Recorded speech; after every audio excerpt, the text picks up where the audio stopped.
Hello students, welcome you all in Rishikul online classes. Students, in this video you will learn about the government of India. Students, as you all know that India is divided into 28 states and 9 union territories. The constitution of the country provides for a government at the center and one in each state to govern the country better. The constitution clearly defines the powers and responsibilities of both the central and the state government. For example, defense from other countries is the responsibility of the central government and law and order situation within a state lies with the state government. The central government also helps the states in times of need, like if there is a natural disaster. Central government. It is also called the new union government. It makes laws for the whole nation. The lawmaking body is called the parliament. The parliament consists of the president of India and the two houses, Lok Sabha and Rajya Sabha. Lok Sabha is also known as lower house or the house of the people, and Rajya Sabha is known as upper house. Now, Lok Sabha.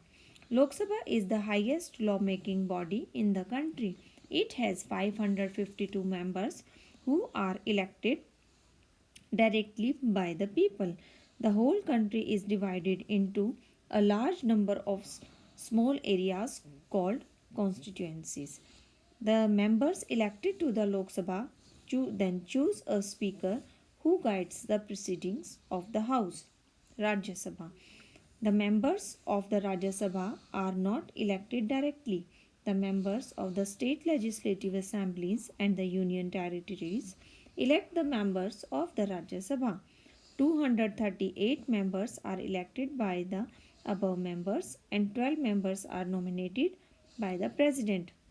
The vice president of the country is the chairman of the Rajya Sabha. Here is the difference between Lok Sabha and Rajya Sabha, as we have discussed earlier. Now, President of India. The President of India is the head of the country. He is elected by the members of the Lok Sabha, Rajya Sabha, and state legislative assemblies for a term of 5 years. State government. Every state has a legislative assembly. The members of legislative assembly MLAs are elected directly by the people.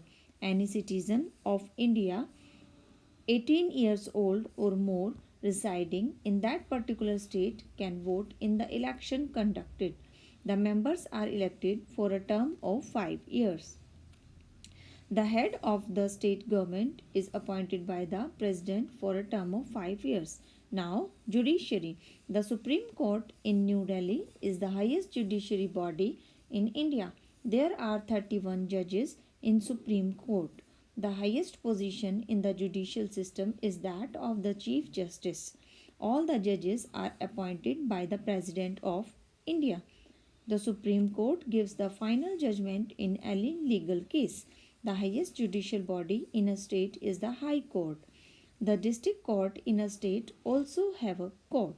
Students, in this video, you have learned that the parliament is the lawmaking body. It consists of the president, the Lok Sabha and Rajya Sabha.